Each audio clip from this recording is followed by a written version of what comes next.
We Africans, we are not idol worshippers. And we know that there is one God. But that one God has assigned his duties to different aspects of nature, including us human beings, to do things that we are supposed to do. For instance, they will tell our children in the school that the white man brought mathematics to us. Why? Because the white people have been able to document mathematics process. And then I told people that is wrong. If you look at the game of Ayo, Yoruba people call it Ayo. This game existed 5,000 years before the Europeans even knew what mathematics was. And that game of Ayo, in order for you to play it, you must have an understanding of addition. You must have an understanding of subtraction, division, multiplication, addition, even permutation and combination in order to play the game of Ayo. So all the concept of mathematics were already laid down in that game of Ayo. You cannot say you are worshiping God if you do not honor your own ancestors. These are spiritual meanings. Because like I told you earlier, God did not create, like me now. It's not God that created me. My parents created me. The only person God created directly are the first man and the first woman. They are the only ones that God created directly. Other people are byproducts of their parents. Other people are a creation of their parents.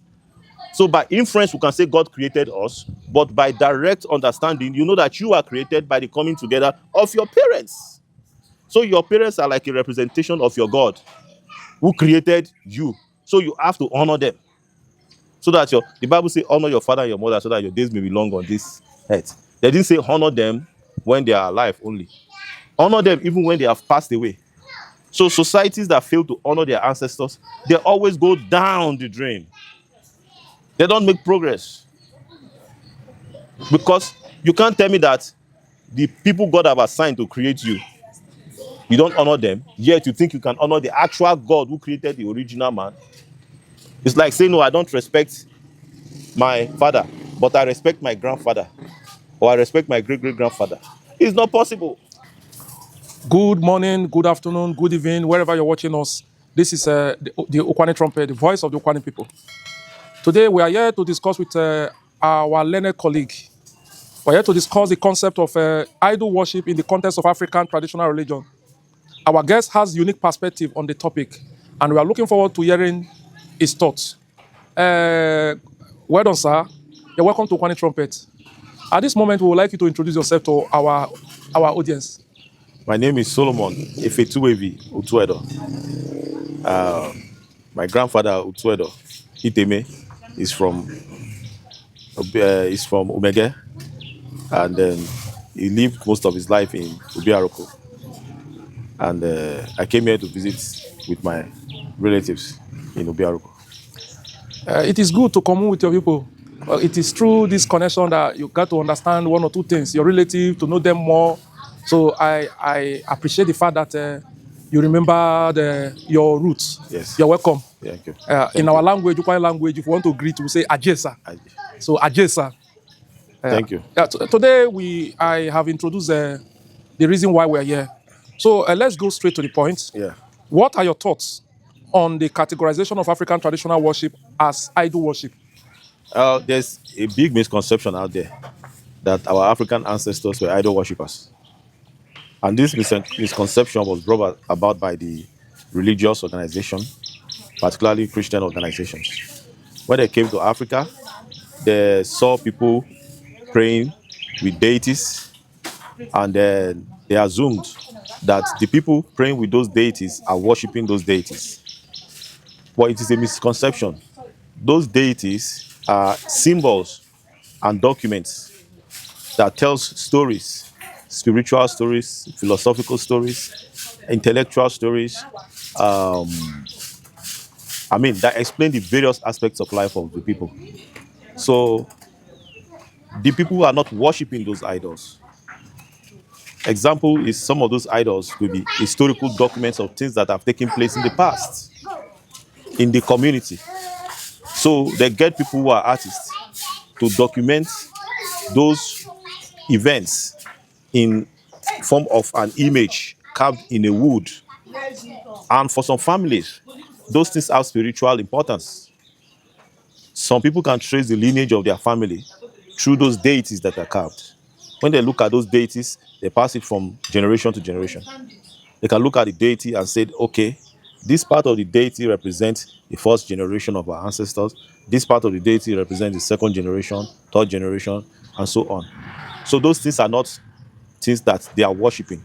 Africans never worshipped wood that is carved, but those things are historical records, spiritual records, and philosophical records of things that are going on.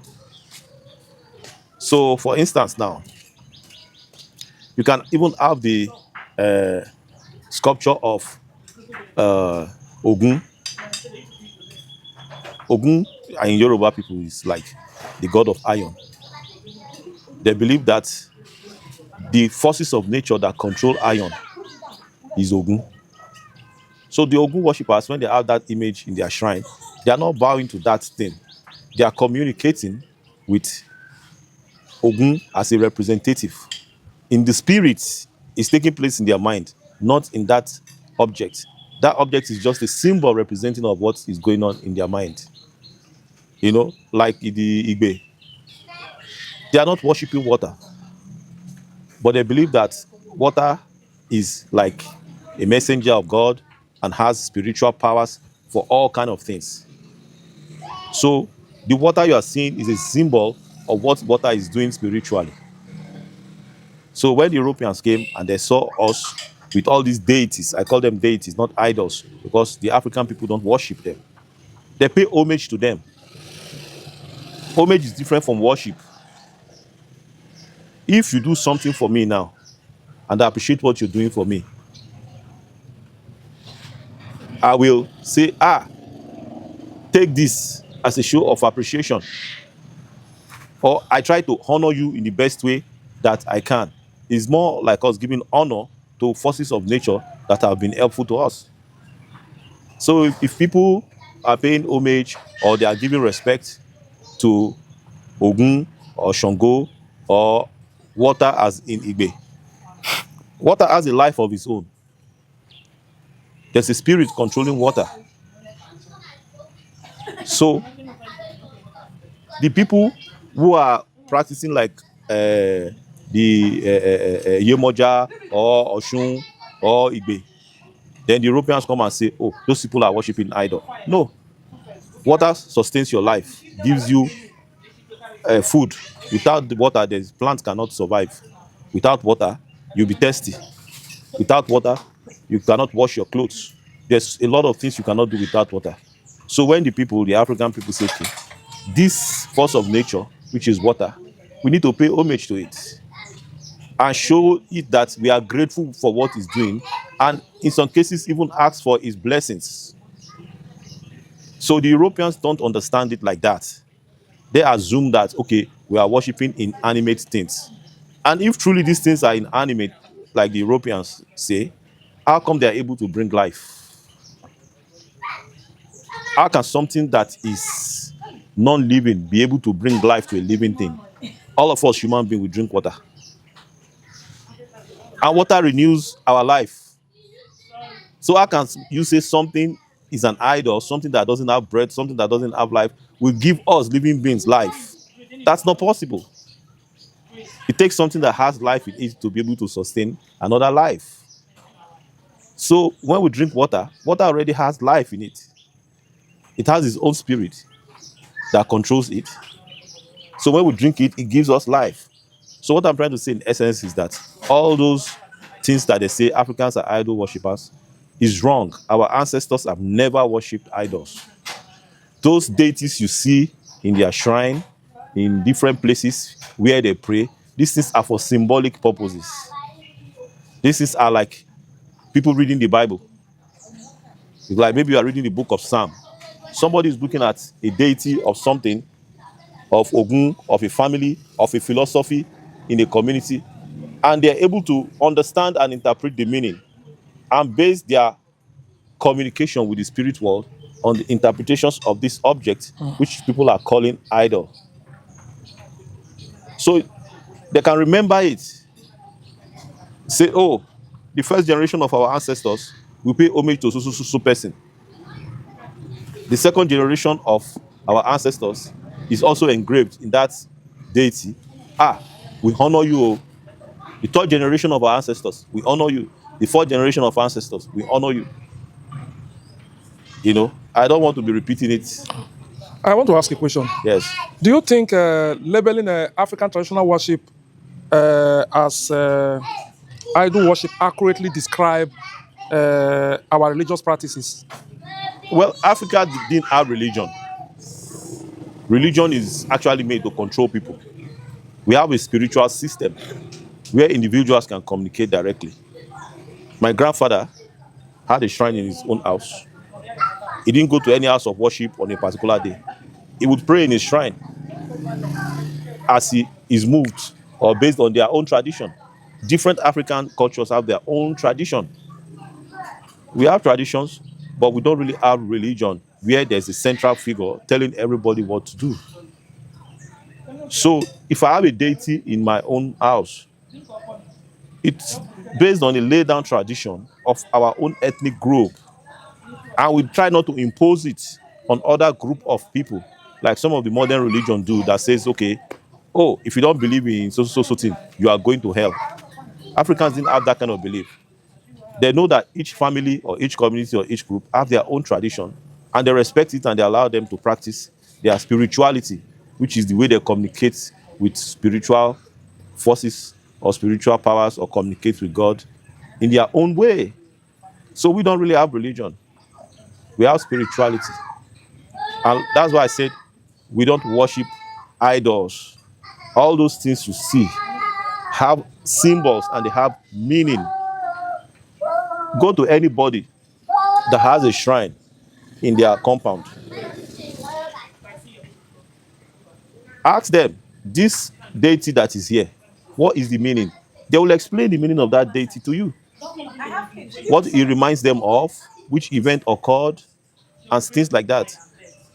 There are some, I've heard stories of some family, like they say it was a chicken that prevented them from dying. Like maybe they were escaping from attackers. And as they are walking, their footpath was showing, and then a chicken came and scattered that footpath, so the attackers were not able to reach them. So now, those people now decided to make a deity of chicken generally and put it in their shrine as a reminder of something that has happened to the people in the past. Then somebody will come and say, oh, they are worshiping chicken. They are worshiping an idol of chicken. No, those people are not worshiping the idol of chicken. It's an actual event that took place in their own history.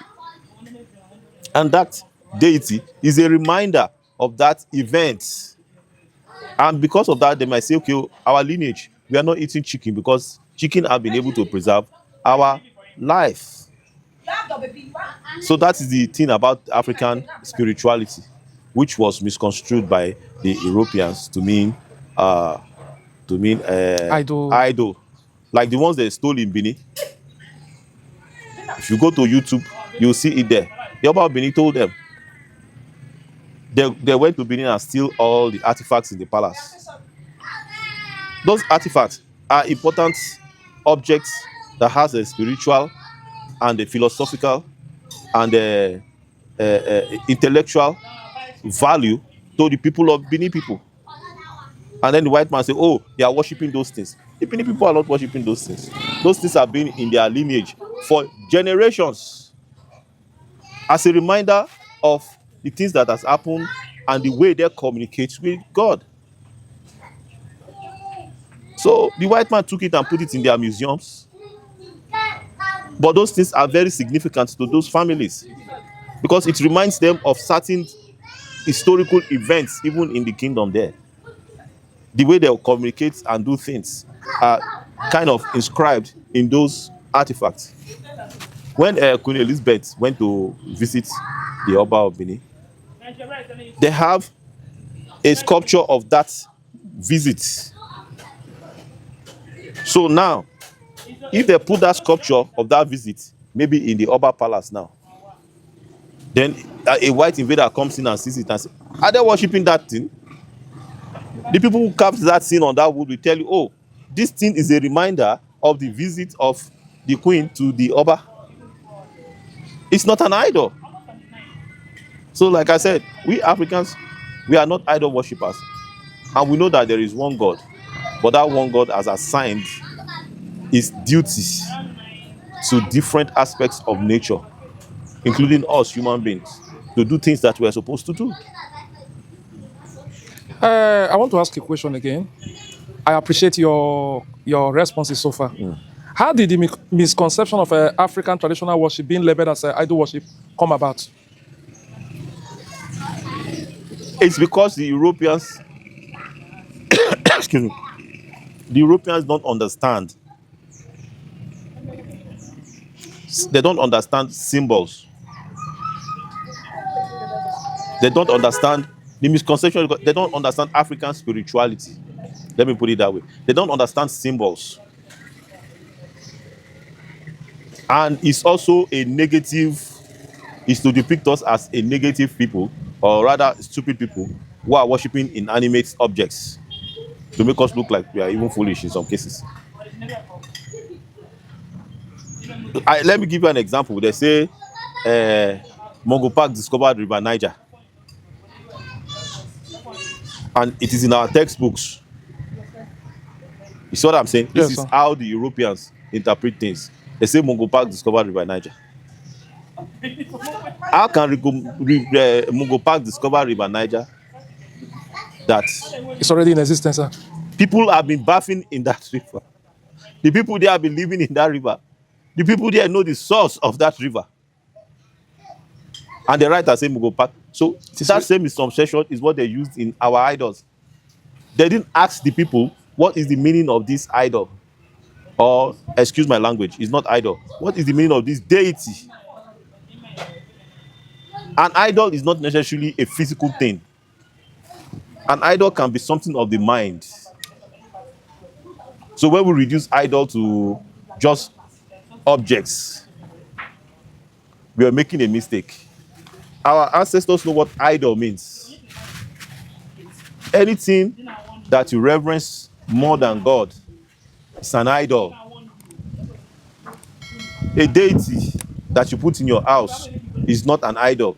Anything that you have in your mind, if you place money above God in your life, above your brother and your sister, that money has become an idol. It has become a replacement for God. You see, so our African ancestors understand the meaning of idol. Idol is not something that you have carved in a wood. No, that's not. Idol also has a spiritual component to it. So if you place all your life on money and you worship money and you say, oh, I don't believe in God, that money you are worshiping now, even though you've not carved anything for it, it becomes like an idol. Thank you very much. I want to ask one critical question. Okay. Where did you acquire your knowledge and understanding of African traditional spirituality? Well, I went on YouTube. If you go and Google Dr. Ray Higgins, Ray, Dr. Ray Higgins, is one of the people that shed light on it. And he's one of the people, among many others, there are so many of them. If you go on YouTube, you'll see all these people. Some of them are in Nigeria here. Some of them are overseas. So it's not just one source. They are from different sources. And I also gained that understanding from my own reflection. So when I sit down and then I reflect on these teachings and look at these surroundings around me, I begin to connect the dots that, yes, what these people are saying is true. Africans understood that there is one God, but the other forces of nature, which are like the small gods, Shango, Ogun, even Eshu, which the white people term as Satan, that is, has a purpose. So the way we believe these things is different. My own understanding of it comes through meditating on those things, those teachings that I've had from people. You see what I'm saying? So that is how I got the understanding. If you go on YouTube and you listen to these people, even when you open your Bible after listening to these things, if you open your Bible, you have a clearer understanding. Do you know that the Bible was written by Africans? I'm just hearing it for the Most first people time. don't know. Yes, the whole story in the Bible is the story about Africans. Please expatiate. Look at Abraham when they say Abraham did circumcision. Europeans don't do circumcision. It's Africans who do circumcision. So the Europeans who came in contact with the Africans and were learning about our way of life and some of our tradition, they learned about circumcisions from us. But the Europeans took the stories and modified it to suit themselves. All these things, the story of Abraham, the story of Isaac, these are metaphorical stories that our African ancestors told the Europeans. And the Europeans now turn it around to be a real life story. What are other examples of your claim that Africans authored the Bible? Africans, we pass spiritual knowledge orally. At the initial stage, we were not documenting it, writing it down in a book. We pass it down from generation to generation orally. I'll give you one example, then now I'll go back to the example that you're talking about. For instance, they'll tell our children in the school that the white man brought mathematics to us. Why? Because the white people have been able to document mathematics process.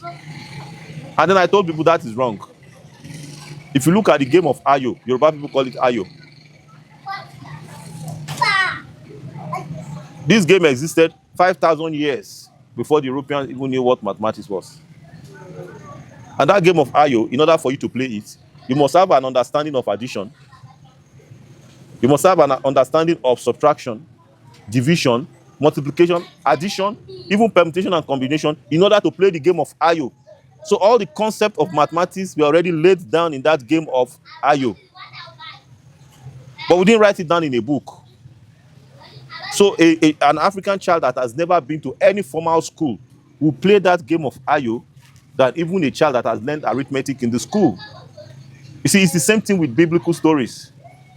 Before some of our African ancestors started documenting it, at the early stage, it was all an oral understanding of nature, of relationship with God. So those oral things now is what they now put, like the 12 apostles, for instance, now in the Bible. The 12 apostles is nothing but the 12 seasons. The 12 seasons of the year. That's what the 12 apostles is. The 12 tribes of Israel. A lot of people don't understand. Why is it 12? The apostle 12, the tribe 12. Our ancestors were teaching the Europeans about the seasons of the year. And that season of the year is based on their observation of the star. So they know that the earth is rotating. They didn't need a telescope to understand that the earth is rotating. Our ancestors. Yes, they know. How did they know that the earth is rotating? When they stand in a position and observe the sky, they see the setting of the stars. The way the star is set, and then they now connect it with the woman's period. Women have period every month. So they see that the changing of that star and the period of women coincide. So after every cycle of a woman, they see a different arrangement of the star. After every cycle of a woman, they see a different arrangement of the star. And they are facing the same direction. So it means something is moving. So they know the earth is rotating. Which is a very, very simple way, without going through the complex way the Europeans are trying to explain it. You stand outside today in front of your house and you face the same direction. You look at the sky, you see a different arrangement of the star. Then after a while, you begin to notice that that change is correlating with the period of your wife. And in some cases, it's women that are even observing this thing. They sit down and observe it. So each time a new arrangement of the star shows up, I get my period. Each time a new arrangement of the, so this thing is like an interval by which it is changing. And then after a while, the star which you saw before, you now see it again after 12 rotation. You see what I'm saying? You didn't see the star after like 12 rotation of the woman menstrual period. You now see that star again, and then you wait, and then you see the same one you've seen before. That's how our African ancestors came up with the calendar. So not European that came up with it. I'm telling you the natural way which they use to know these things. Even when they stand outside in the sun, from the movement of the sun, they can tell you what time of the day it is. That's how the clock came about. But we didn't invent machine clock, but we had a natural clock for the day of the time based on the star that they are seeing. Because the way the shadow rotates is different each time the star they are seeing changes. So that is one scientific side of our ancestors. And then now you're talking about the scientific aspect of things like mathematics. The same thing with the Bible. All the stories in the Bible are stories that are based on our ancestral observation of nature, which when me and you were discussing, I told you about it. I can't remember what you told me. The sun. Please, sir, you can explain again. Okay. When I explained to you that the Jesus Christ that the Christians talk about is the Son of God, the S-U-N of God, not S-O-N, the Son of God. This Son that God created, the Son of God. They say, oh, the Son performed miracles. I mean, they say Jesus Christ performed miracles. The miracle they are saying Jesus Christ performed, our ancestors explained it to the Greek people that came to study in Africa. When I say the Europeans, they are Greeks who first came before the Germans now started getting it. The Greeks who came to Africa to study in what they call Egypt today. They were studying under our ancestors. So our ancestors they were explaining natural phenomena to them.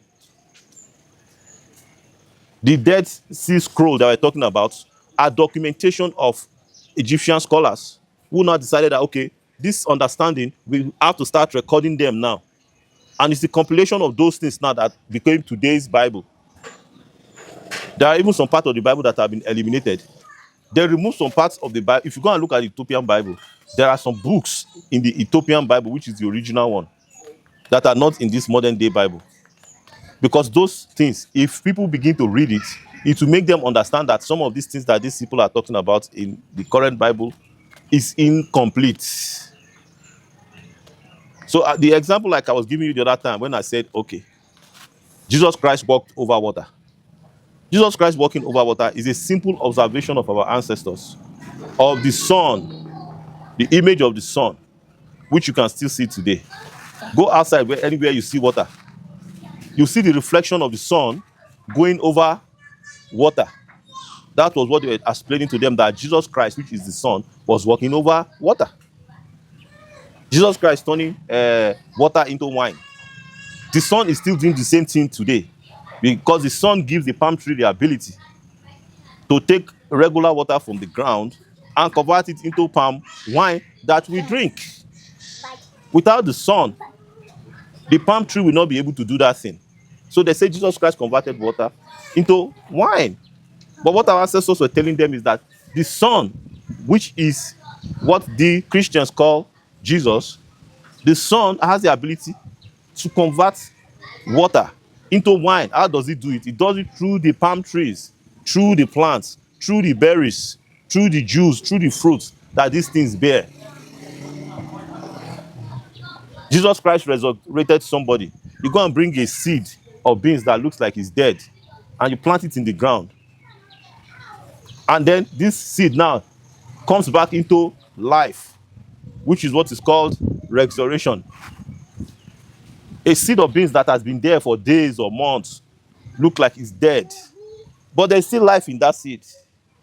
You put it in the ground with the help of the sun and the air, it will come back to life. So that's why they say Jesus Christ is able to resurrect people from dead. So these are the things our ancestors were telling the Greeks when they came. But when the thing got into the hands of the Romans started changing the story to suit their own narrative, because they wanted a religion from this knowledge. They didn't need the knowledge for their own personal spiritual growth.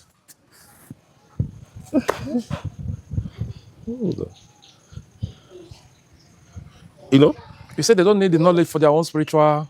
growth. No, the knowledge they were gaining from our ancestors, they didn't want to use it for their own spiritual growth. They wanted to create a religion from it so that they can control people. The tithe and offering they're talking about in the Bible, for instance, our ancestors taught them those things. But the tithe and offering is not you even giving money to a preacher or somebody. The tithe and offering simply means devoting a portion of your harvest. Let's say I have a farm now. I can devote a portion of my farm, go there and sow my seed inside that farm.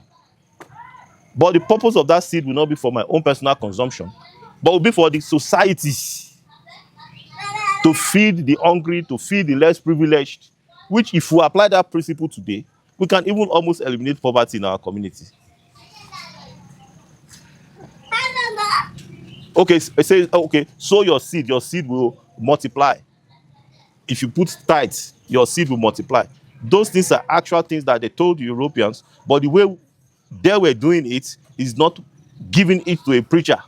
They later changed the story to mean that you give it to a preacher or you give it to a group of people. No, you are actually sowing your seed, taking a portion of your harvest or a portion of your seed that you have, put it in the soil, and then it will multiply. And when it multiplies now, you now use it to help the people in your community. This was what our ancestors were teaching the Europeans. Like I said, the Europeans wanted to make a religion out of it. That's why they came up by saying, okay, somebody are the chosen people. How can God take a group of human beings and say these are the chosen people? Does that make any sense? There's no such thing like that. Everybody is choosing for a different purpose. Everybody is choosing for one thing or the other. The choose is not that God favors these people over these people. Like me, I'm talking to you now. You are choosing to maybe be a journalist or a camera person. Yes. So which makes you special in your own way. I may be choosing to be a doctor and engineer, which makes me also special in my own way. So everybody is choosing. This was what our ancestors were trying to explain to them, that the people of the Western Jews now say that they are a chosen people. Even the partition of the Red Sea, all of these things have metaphorical and spiritual meanings to it, of which when you meet the people that actually wrote that thing, they will tell you the spiritual interpretation of those things. Thank you very much, my brother. Your sermon or explanation on African spirituality is indeed inspiring. What message would you like to convey to those who view African traditional worship through the lens of idolatry? Well, I will tell them to go and get in touch with their ancestors. Everybody has ancestors. Go back to your hometown, go back to your roots, and talk with the people in your own family that are still practicing those things. They will explain it to you. There is no uniformity. The way the Yorubas practice their spirituality is not exactly the same as Igbo people. It's not exactly the same, but they have similarities. So when you go down to your own people, they will explain the meaning of what they are doing to you, so that you understand that what they are doing is not idolatry at all. It's a spiritual process. So people who are paying homage to river god, you notice a lot of them live by the ocean, like people in Delta. Their sustenance has been through water. You see? So how do you expect such people not to pay homage or show their appreciation to forces of nature that is controlling water? You get my point? Thank you. So they have to. You cannot say you are worshiping God if you do not honor your own ancestors. These are spiritual meanings. Because like I told you earlier, God did not create, like me now. It's not God that created me. My parents created me. The only person God created directly are the first man and the first woman. They are the only ones that God created directly. Other people are byproducts of their parents. Other people are a creation of their parents. So by inference, we can say God created us, but by direct understanding, you know that you are created by the coming together of your parents. So your parents are like a representation of your God who created you. So you have to honor them. So that the Bible says honor your father and your mother so that your days may be long on this earth. They didn't say honor them when they are alive only. Honor them even when they have passed away. So societies that fail to honor their ancestors, they always go down the drain. They don't make progress. Because you can't tell me that the people God have assigned to create you, you don't honor them, yet you think you can honor the actual God who created the original man. It's like saying, no, I don't respect my father, but I respect my grandfather, or I respect my great-great-grandfather. It's not possible. It's not sensible. Because you didn't even see them.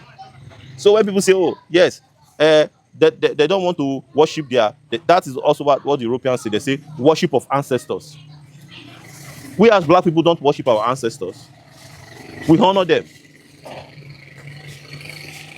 You see what I'm saying? Yeah. But the Europeans will say, oh, we are worshiping dead people. We are worshiping dead people.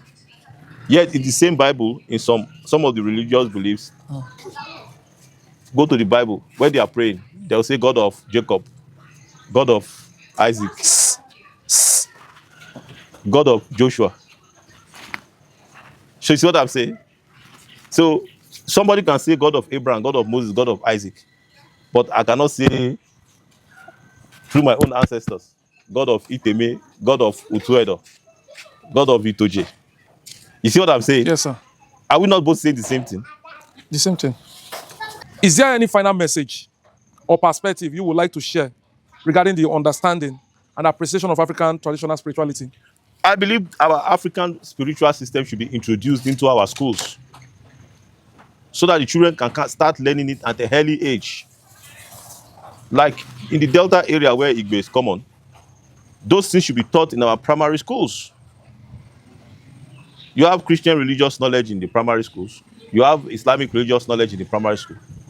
We should have Igbo spiritual knowledge also in our primary schools. That's an example of how we can start. So that they can start teaching the children our own spirituality. Then the people in the south or the people in other areas, they can introduce Ifa spiritual knowledge starting from primary school. So that the children will begin to learn all those things too. They will learn Islam if they want to. They will learn Christianity if they want to. But they will also learn African spirituality in the school. So that way we have institutionalized our own African spirituality. That is the quickest way to overcome this thing. Thank you very much. Thank you very much. Yeah. It's indeed an honor to have you here to discuss a very important topic that has to do with our self-development. Yes. Thank you very much. You're welcome. Please, we would like to know the kind. What do you do for a living? I'm a businessman. Well, you sounded like an intellectual. Yes. Like somebody who have been doing research for years. No, I mean, I went to university in Nigeria, but I also went to university abroad. But my spiritual understanding did not come from the schools. It comes from my own personal research. A product of education. Yes, it came from my own personal research on YouTube and the internet. And then trying to apply it to real life. Those things that they told us, I tried to observe it in real life. For instance, when they said, okay, Jesus Christ walks on water, some people take it literally until somebody explained that no, it's the sun image that is floating on the water.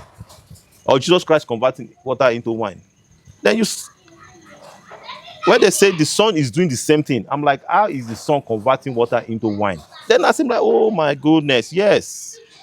The sun gives the plants the energy to be able to do that. To do those things. Then the thing connected. So when you sit down and look at everything, go and read the Bible today. Everything they say Jesus Christ did in the Bible, remove Jesus Christ and replace it with the Son, and you will see the connection. Thank you very much. You're welcome. Thank you very much. At this moment, I would like you to say a word of greetings to our audience that are watching you on our platform. Yes, you're welcome. I greet everybody. Mona, stay blessed. Thank you, my brother. You're welcome. Ajay.